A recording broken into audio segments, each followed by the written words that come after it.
अस्सलाम वालेकुम। आज की इस वीडियो में हम एक और प्रोजेक्ट के प्रोटोटाइप फेज़ के बारे में देखेंगे जिसका नेम है कंसल्टेंट अपॉइंटमेंट बुकिंग सिस्टम।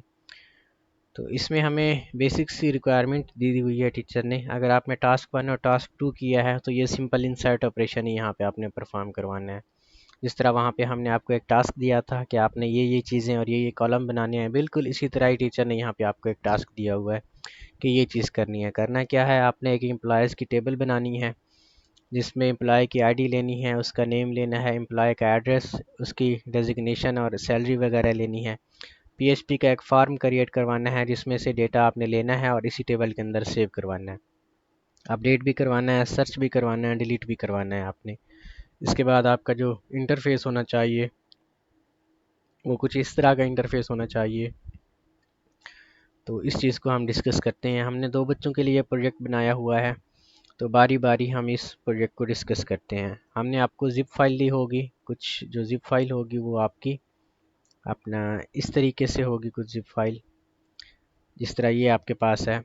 ठीक है, आपने इसको एक्सट्रैक्ट करना है, ये वाली ज़िप फाइल है, आपने इसको एक्सट्रैक्ट करना है। एक्सट्रैक्ट करने के बाद फिर आपने htdocs के अंदर जिस तरह फोल्डर बनाते हैं उस फोल्डर के अंदर आपने इसको सेव करवाना है।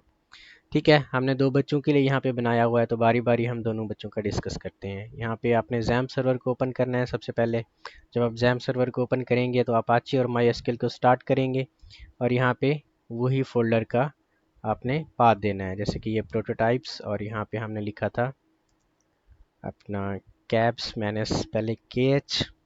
ठीक है, तो इस तरीके का हमने एक फार्म बनाया हुआ है एक बच्चे के लिए।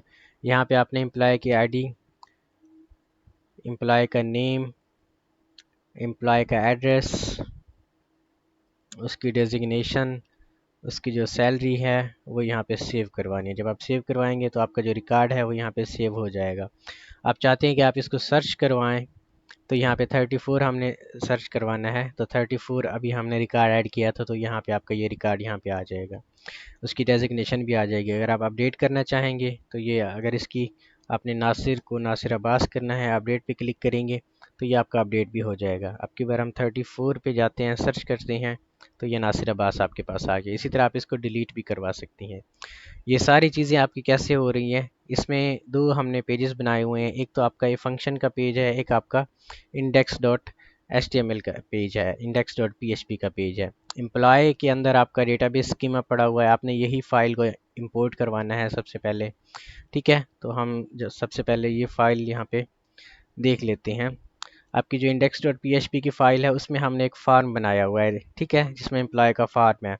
सबसे पहले एम्प्लॉय की आईडी यहाँ से हम ले रहे हैं, उसके बाद एम्प्लॉय का नेम, फिर एम्प्लॉय का एड्रेस, फिर एम्प्लॉय की डेजिग्नेशन, उसकी सैलरी वगैरह, और ये 4 बटन है। जैसे ही कोई किसी एक बटन पे यूज़र क्लिक करता है तो उसी बटन के अगेंस्ट जो हमारा एक्शन है वो परफॉर्म यहाँ पे हो जाता है। जिस तरह ये ऐड का बटन है तो यहाँ पे आपने ऐड एम्प्लॉय का फंक्शन चलाना है। अगर यहाँ पे अपडेट का बटन है तो आपने अपडेट एम्प्लॉय का फंक्शन चलाना है। डिलीट का बटन है तो डिलीट एम्प्लॉय का फंक्शन चलाना है। अब ये फंक्शंस के कोड कहाँ पे लिखे हुए हैं उसके लिए हमने इंक्लूड करवाया हुआ है फंक्शन डॉट PHP की फ़ाइल को। तो ये आपके फंक्शन डॉट PHP की फ़ाइल है। इसके अंदर देखेंगे तो यहाँ पे ऐड एम्प्लॉय के फंक्शन के अंदर वही क्वेरीज लिखी हुई है। ठीक है, ऐड का मतलब होता है डेटा को इंसर्ट करवाना। अपडेट की क्वेरी के लिए अपडेट हम यूज़ करते हैं। सर्च क्वेरी के लिए हम सिलेक्ट फ्रॉम यूज़ करते हैं, आपको पहले ही बताया हुआ है हमने।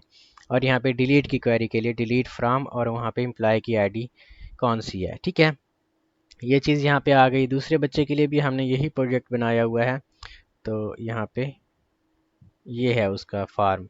ठीक है, यहाँ पे भी आप सेम तरीके से, अभी दोनों का डेटाबेस सेम है, तो यहाँ पे हम सर्च करते हैं तो यहाँ पे देखिए नासिर अब्बास यहाँ पे भी आपके पास आ रहा है।